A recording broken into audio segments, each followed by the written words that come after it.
Graves. Nice. Ok, vamos lá então para o nosso vídeo de hoje, tá? Para finalizar bem a nossa sexta-feira, temos o vídeo chamado As Reais Consequências do Episódio do Porygon, que o meu querido amigo Rei mandou pra mim. Do canal Qualquer Coisa, nunca assistiram nada do canal dele, primeira vez que eu vou estar conhecendo, tá? O conteúdo, mas vai ser interessante, porque eu gosto de Pokémon. E são curiosidades interessantes, então estou confiante que vai ser um bom vídeo. Graves e agudos. Vamos lá ver então, vamos ver. Um Pikachu, 5 segundos e mais de 700 crianças levadas pro hospital por causa de um erro dos animadores. E o coitado do Porygon é que leva a culpa. O Pobzinho. Ironicamente, uma das histórias mais comentadas do universo de Pokémon envolve um episódio que a maioria das pessoas nem sequer assistiu. Tudo bem que não ajuda o fato dele ser quase pior que eu acho que a primeira vez que eu maratonei Pokémon, isso faz muitos anos já, faz muito tempo, que eu maratonei, tipo, todas as temporadas, assim, faz muitos anos. Eu tava, acho que no ensino fundamental ainda, virando pro médio. Cara, eu acho que eu não vi esse episódio, porque na época eu não achei pra ver, tipo, eu tinha um site que eu tava assistindo, só que eu acho que não tinha episódio, só passou batido, porque na época eu nem percebi, mas eu acho que eu nunca vi o episódio completo, eu só vi uns trechos, né, que dá uns flick mesmo. Mas o episódio inicial acho que eu nunca vi inteiro, não. uma Lost Media, com a única forma de ver ele ser a mesma É gravação difícil, de Lost Media VHS que mesmo. rola desde aquela época. O famigerado episódio do Porygon que causou ataques epiléticos em mais de 700 crianças japonesas já foi repetido por aí nos lugares mais diferentes que você puder imaginar. 729 crianças e jovens japoneses vão parar no hospital por causa de um desenho animado. A série Pocket Monsters, Monstrinhos, provocou uma reação estranha, como num ataque epilético. A minha luz começou a fazer flick. Em referência ao Porygon, para de fazer flick. Vou desligar essa luz, ela fica fazendo flick. Mas isso é só Dá pra ver ela fazendo flick? Bem, pronto, desliguei. Fazendo flick na minha frente, é um pouco mais escuro, mas tudo bem. Eu vou ligar um pouco mais. Pronto. Ela fazendo flick pra mim. metade dessa história. Passando na Globo, As consequências desse episódio foram muito além e duram até hoje. O episódio 38 da primeiríssima temporada de Porygon's Pokémon Watching foi ao ar em 16 de dezembro de 1997. E o problema que ele causou colocou o anime em hiato por 4 meses. Circulou pelo mundo inteiro a notícia de como a nova febre de monstrinhos poderia ser perigosa para as crianças. E me diz que Nossa, eu não sei se eu fui atrás de saber sobre isso, mas será que eles tiveram um puto de um processo por conta disso, de algum modo? Tipo assim, eu não sei se chegou a ter alguma polêmica fora essa questão de ser um episódio de Lost Media e tal, né? Não sei se teve rolê de processo com a empresa, tipo assim, alguém tentou processar, alguém tentou, a empresa, sei lá, aconteceu alguma coisa jurídica em relação a isso. Nossa, deve ter dado um rolê. Se bem que antigamente, não sei se dava tanto rolê quanto hoje em dia, né? Mas deveria ter dado um rolê. outra marca teria sobrevivido a um desastre tão grande como esses logo no começo da produção. Essa é a segunda parte que as pessoas convenientemente nunca lembram de comentar sobre como a Pokémon Company e a TV Tóquio recuperaram a confiança pública ao mudar as regras mundiais sobre a transmissão de desenhos animados para que mas eu trabalhava na Pokémon Company nessa época, sim. isso nunca mais se repetisse. Infelizmente, ainda pegou bem mal quando no auge da Covid, a conta oficial do Twitter postou que o Porygon não fez nada de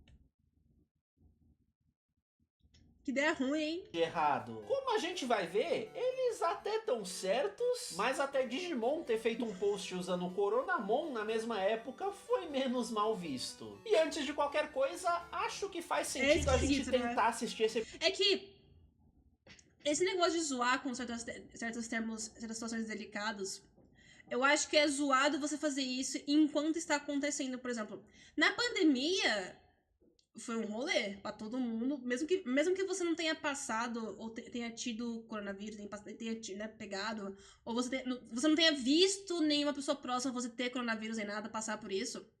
É muito merda. Eu acho muito merda você, tipo, zoar uma parada que está acontecendo e agora é um tema muito delicado. Até hoje é um tema delicado pra muita gente, então.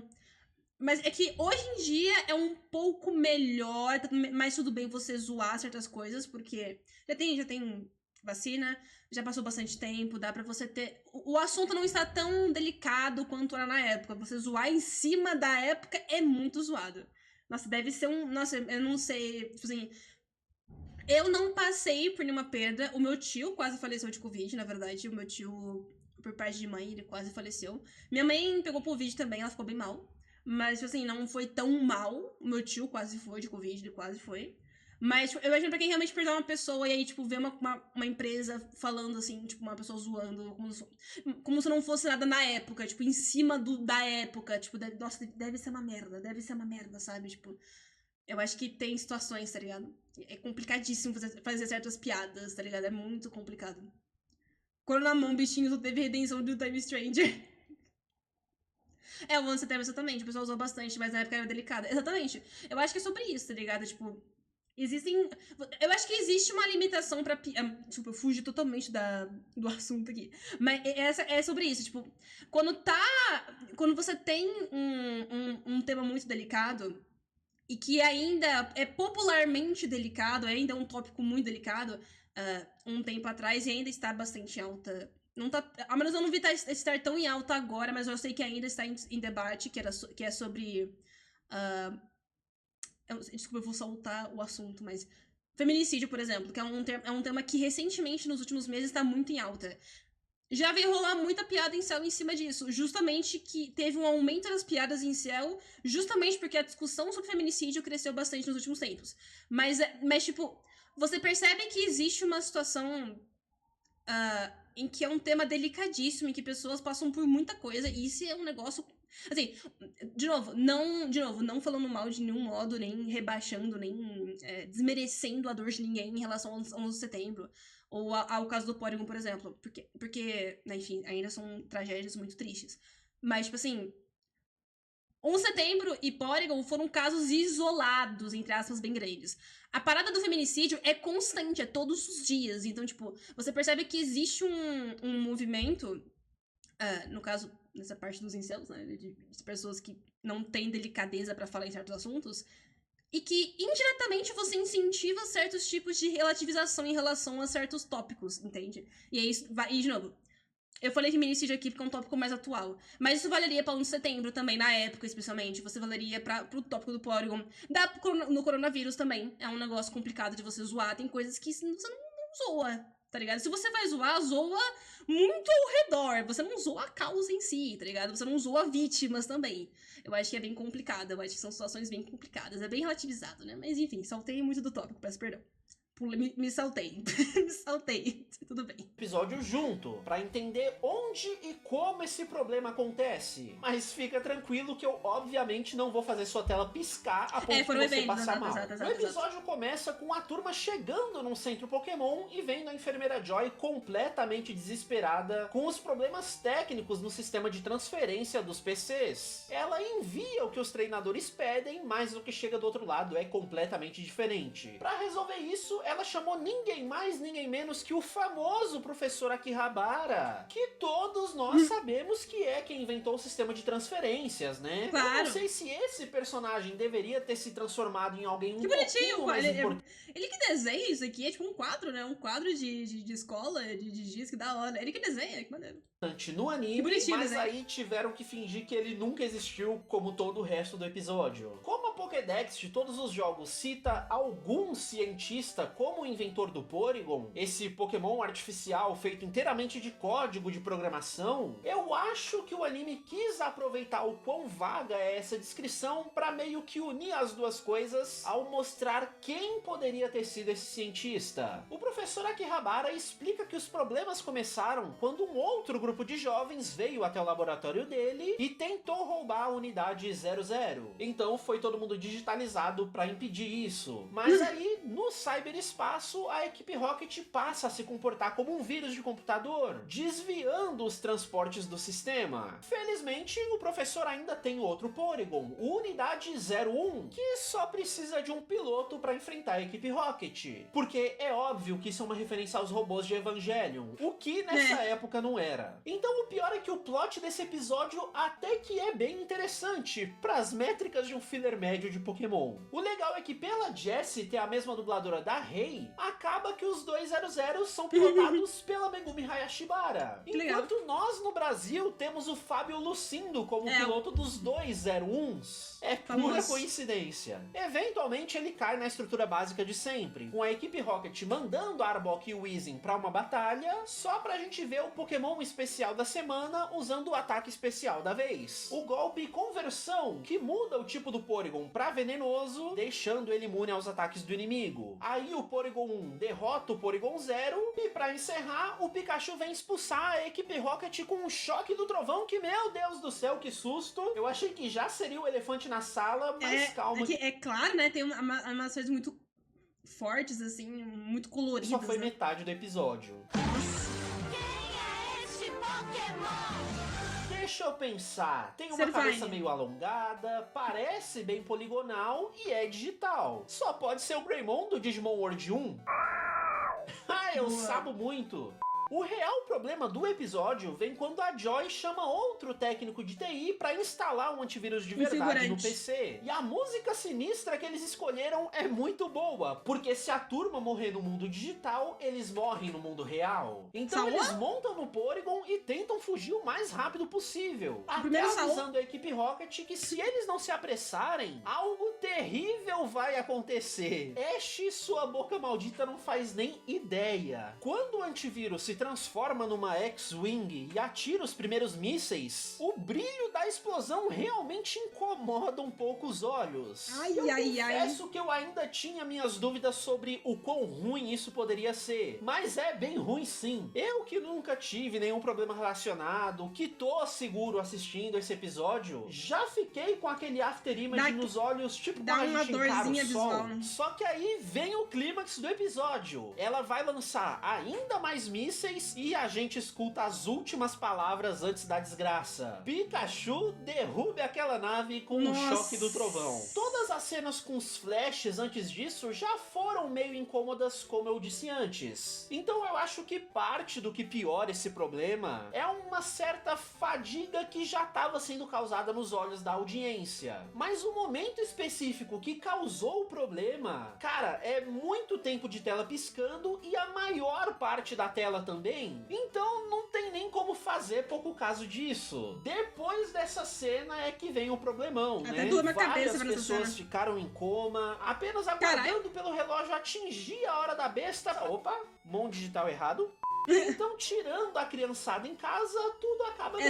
A turminha sai do cyberespaço, o centro Pokémon volta a funcionar, mas os animes transmitidos na TV passariam a ter, até hoje, aquele aviso sobre assistir num ambiente bem iluminado e longe da tela. Pelo menos um filler de Pokémon deixou algum impacto permanente na história, né? Não que eu recomende, mas se você baixar esse episódio pra assistir, é legal ver que anexaram ao final desse VHS a transmissão que aconteceu depois dos 4 meses de hiato que Pokémon sofreu. Antes de explicar todo o caso, a mocinha faz questão de pedir pra criançada chamar os pais pra escutar também, e começa pedindo profundas desculpas pelo incidente. Ela diz que esse foi o primeiro caso no mundo a ter impactado tantas pessoas, e por isso a TV Tóquio se empenhou tanto em estabelecer novas normas para transmissão de desenhos na televisão. Nisso, a gente tem um programa investigativo de mais de 40 minutos entrevistando as vítimas, mostrando como os episódios eram feitos e conversando com especialistas de várias áreas para realmente entender o problema e impedir que casos parecidos aconteçam de novo. E já se passaram 29 anos, né? Pelo visto, funcionou. E eu acho que é exatamente por isso que Pokémon sobreviveu a essa crise enorme de imagem pública. Eles assumiram essa responsabilidade a ponto de virar uma referência mundial, não pelo erro que eles cometeram, mas pela solução que eles trouxeram em seguida. A princípio, eles achavam que o brilho da cena tinha sido o problema, mas isso só intensificou a causa real. Daí os avisos pedindo para as crianças evitarem que a TV seja a fonte mais luminosa no ambiente.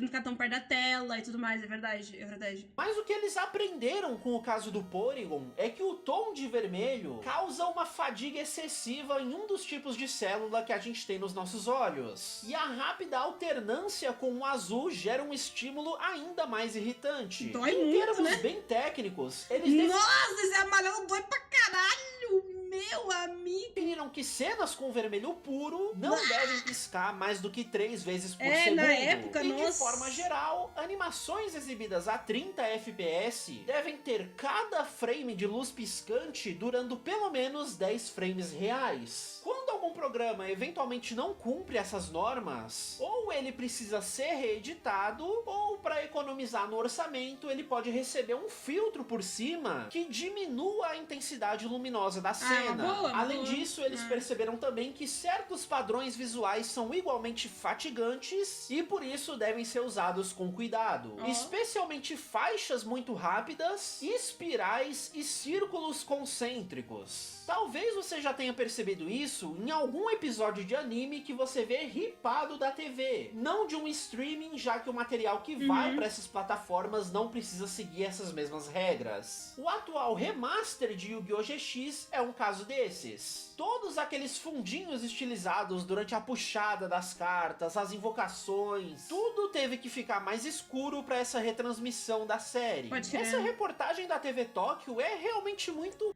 A vez que eu notei esse filtro foi na abertura de Boku no Hero, onde eles usam ela na abertura, na luta do All Might, que ele pisca muito e tem muito movimento, pode crer. Pode dar um desconforto visual muito forte, né? Verdade. boa em explicar os detalhes do problema. Eles fazem um breakdown completinho pra mostrar o quão absurdo e desnecessário foi deixar a tela piscando tanto no episódio do Porygon. Eles trocam os frames, trocam o contexto da cena, mas não param de exibir o brilho maldito em mais de 90% da tela por quase o tempo todo. Isso dá um total de 106 frames, que numa transmissão a 24 FPS faz com que o episódio do Porygon esteja 20 vezes acima das normas estabelecidas. Nossa. Comprovando mesmo que depois desse esforço da TV Tóquio e da Pokémon Company, um caso desses nunca tinha como se repetir. Eles estimam que até 0,5% das pessoas no mundo são suscetíveis a ataques epiléticos dessa forma. Então não é querendo minimizar o problema, mas para 700 crianças passarem mal, pelo menos 140 mil deveriam estar assistindo. Só que os índices de audiência da época apontam para 4,6 milhões de espectadores no dia do episódio. Então sim, é uma pena que isso sequer tenha acontecido, mas o número de vítimas é menos do que 0,01%. Ainda que seja o maior caso já registrado no Japão, principalmente a mídia internacional deu uma inflada absurda na gravidade do caso. Tanto que na reportagem da TV Tóquio, eles mandam correspondentes para Londres, porque um comercial de TV deles já tinha causado algo parecido uns anos antes. E disso ninguém fica lembrando da mesma forma. Também não lembram do caso de um outro anime na NHK, que exatamente um ano antes também exibiu uma cena com um brilho super vermelho que também mandou algumas crianças pro hospital. O que eu quero dizer é que não é um caso de Pokémon por algum motivo ter as costas quentes para se livrar do problema de imagem pública. Pelo contrário, pelo tamanho e relevância que Pokémon estava atingindo ser algo sem precedentes, acabou fazendo com que o caso fosse desproporcionalmente divulgado. Então foi acertadíssima tentar sair desse problema propondo uma solução para ele. É o famoso, mesmo que você tenha um problema, né, especialmente em questão de pessoa, se você é uma pessoa pública, você é uma empresa, é uma merda você ter polêmica, é uma merda você se envolver com um problema, é uma merda. Só que se você conseguir encontrar uma solução de modo que você não só consiga resolver o problema da pessoa, seja um cliente, seja um grupo de pessoas, o que for, seja a sua própria imagem, seja o que for. Se você conseguir se desculpar, se você conseguir ser transparente com as suas intenções, que você entende que você errou, se você propor uma solução que faça sentido, e até passar uma mensagem legal para as pessoas que, tipo assim, talvez nem tenham nada a ver com a situação, mas falar, realmente eu entendo o que aconteceu, legal que você fez isso e tal. Tecnicamente, você vai se sair bem na situação. E a pessoa que foi prejudicada, ou quem foi prejudicado, ou um grupo que foi prejudicado, no fim das contas, vai receber o que a pessoa merece, que é atenção, é a desculpa, é uma solução, que é o mais importante, né? E isso é importantíssimo, é uma lição, tecnicamente, de como você lida com esses problemas, né, de mídia, de público, né, na verdade. Isso é um ótimo exemplo, né? Os animes, eles não estavam nem aí. Ele precisou uma marca grande fazer barulho suficiente pra eles notarem o problema, exatamente. Essa mesma marca buscar ajuda pra encontrar uma solução, exatamente. E é legal porque, tipo, na época eles estavam crescendo, tá ligado? E é muito foda que eles pararam pra resolver a questão e estudarem a parada com... Nós fizeram 40 minutos de um negócio muito pica, tá ligado? Muito da hora. Pensaram bem, exatamente, exatamente. O que, de novo, fez desse caso se tornar uma referência ainda mais internacional. Os Simpsons tentaram fazer piada com isso, South Park também, e até propagandas da programação de animes nos Estados Unidos usavam frames de Sailor Moon pra ver se seus olhos estão preparados pra animação japonesa. É um negócio extremamente insensível, mas Bastante, também o né? que esperar dos estragos fudidos, né? É. Num primeiro momento, as ordens dentro da Pokémon Company foi pra ninguém dar entrevista, porque tudo que tivesse que ser dito seria dito pelos canais oficiais. Mas é claro que iam cobrar o Satoshi Tajiri em qualquer outra entrevista que ele fosse dar. Com E eu certeza, concordo 100% com o que ele acabou dizendo. É responsabilidade dos pais cuidar. Tipo assim, eu acho que o que pega bastante também, e de novo, ele deu um exemplo de um outro anime que usou um flash vermelho. Só que eu acho que o que pega bastante. E aí já na parte a questão do outro programa que ele apresentou de exemplo, né? Eu acho que o que pegou muito foi que não foi só um programa que tava ficando muito famoso, é porque era um programa que pegou em crianças. E, tipo, uma coisa é um adulto, ainda é um problema adultos passarem por esse tipo de... ver alguma coisa e, sabe, dar um ataque na pessoa, isso é uma merda. É ruim. Mas o fato de ser com crianças e ok, é uma porcentagem muito pequena comparada a todo o público que tava assistindo na época. Ainda assim são crianças, entende? Então, tipo, eu acho que existe uma delicadeza muito maior no tema, né? Especialmente por... Provavelmente as luzes deveriam incomodar não só crianças, mas adultos também, porque me incomodou. Tipo, agora me incomodou vendo e foi um negócio rápido, papo de uns 2, 3 segundos e doeu meus olhos. Então, tipo, eu acho que tem tudo isso envolvido. Então, eu fiquei até mencionando isso antes, mas eu acho que o fato de serem crianças é o que deu um peso a mais. Não só por ser uma empresa que tava em ascensão, né, mas... né. Dado que as crianças assistem, além de oferecer outras atividades que não sejam largar elas sentadas o dia todo na frente da TV. E ele ainda joga um shade nas grandes empresas, falando que elas pareceram só se preocupar com o lucro e com a contenção de danos. Lacrou! Não em como isso poderia afetar a marca Pokémon e muito menos com a saúde da audiência. Lacrou! Se por um lado ele foi bastante sensato, por outro a Nintendo só preferiu tirar o dela da reta. Ai, a Nintendo, né? O que esperar? O que esperar de algumas empresas, não é mesmo? O que você espera do capitalismo? Falando que isso não tinha nada a ver com ela ou com os jogos que ela distribuía. Mas quem tava desesperado mesmo era a galera da produção do anime. Esses com sim certeza. dizem que fizeram uma reunião em clima... Nossa, imagina, eu não sei se chegou a ter isso, eu não sei nem se a gente vai chegar a ter essa informação, mas imagina se teve uma onda de demissão, uma onda de uma situação muito merda com... Eu não sei como é que era a qualidade de trabalho na época, mas a gente sabe que trabalhar no Japão é uma merda, né? A qualidade de trabalho no Japão é uma porcaria. Imagina nessa época, que provavelmente era muito pior do que hoje em dia. Não sei, imagino que seja muito pior do que hoje em dia, né? Eu tô falando 100% leiga, mas imagino que deve ser uma merda, tá ligado? Nossa. de funeral na manhã seguinte à exibição Alguém do episódio. alguém Mas ou vários alguém dançaram. que viu uma oportunidade nisso tudo foi o Takeshi Shudo. Um cara que por si só já merece um outro vídeo só sobre as contribuições que ele fez pro anime de Pokémon e que por isso soube muito bem como aproveitar essa confusão pra melhorar o roteiro do filme do Mewtwo. Ficar 4 meses em hiato atrapalhou completamente o cronograma dos episódios. Então todos aqueles que deveriam introduzir o Mewtwo pra propagandear o filme, meio que perderam o propósito. Por isso eles parecem até meio confusos da maneira que acabaram indo. Eu concordo com o que o Satoshi disse, realmente os pais precisam fiscalizar e ficar juntos, sim. Mas ao mesmo tempo os pais não tinham como saber que iam explodir uma bomba luminosa do nada na tela, é verdade. O programa era voltado para o público infantil e, não, teoricamente, deveria ser de boa. É que eu não sei, na verdade, sobre a questão de como era a animação na época, porque... É muita... tipo isso, tipo, as pessoas não têm culpa, tipo... É uma situação muito... É que eu não acho que tenha culpa em nenhum dos lados, tá ligado? Porque eles fizeram imaginou que na inocência, esperando que fosse ser... Eles não esperavam que ia ter essa reação em escala, tá ligado?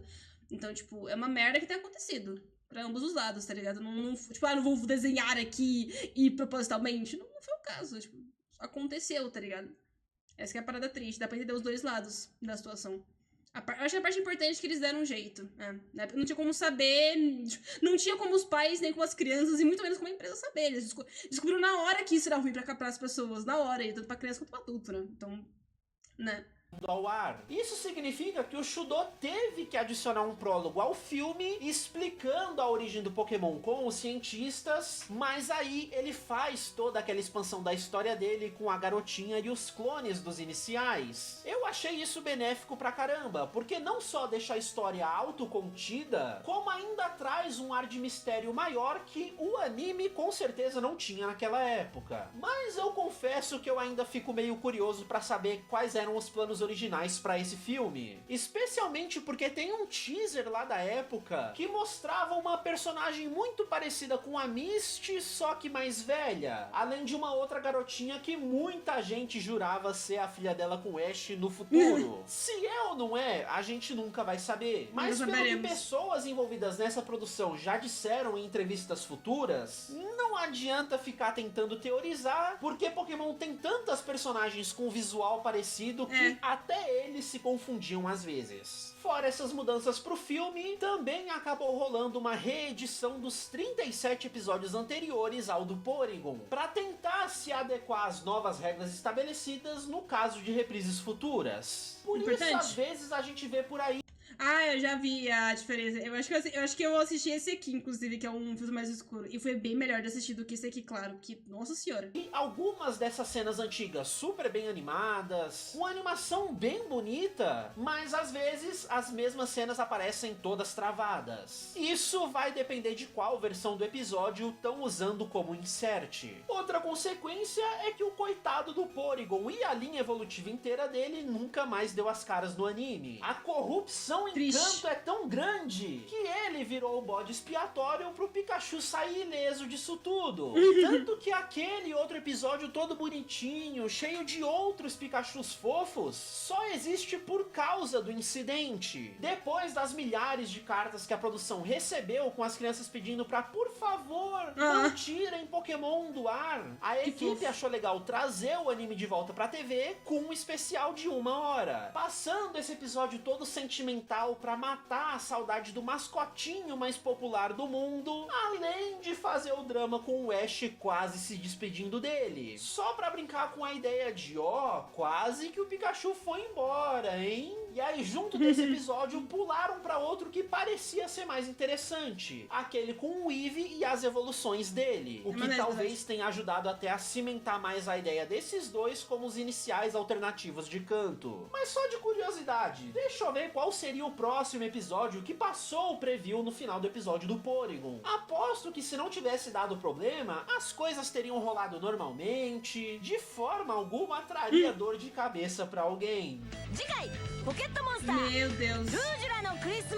Ah não, Pokémon, logo esse! Me ajuda a te ajudar! Como sempre, deixo o meu agradecimento. Senhora. Justo da jeans, mano, nossa. Cara, bom vídeo. Tinha algumas coisas que eu já sabia, essa questão do Porygon, mas algumas outras coisas, tipo, como eles lidaram com a parte... Essa parte deles terem mudado, fizeram um filtro, deu pra assim... Eu meio que inconscientemente sabia, porque eu lembro de ter assistido alguns episódios, tinha um filtro, pirataria é complicado, você vê uns com filtro, outros sem filtro. Mas eu lembro que tinha essa filtragem mesmo, visual. Esse negócio do filme do Mewtwo eu também sabia um pouco por cima, mas é interessante ver como eles lidaram na época com essa parte da polêmica, né? Então, bem maneiro. Ótimo vídeo, tá? Um bom vídeo. Muito da hora, exatamente. Muito da hora, muito bom. A very, very good vídeo. Very good.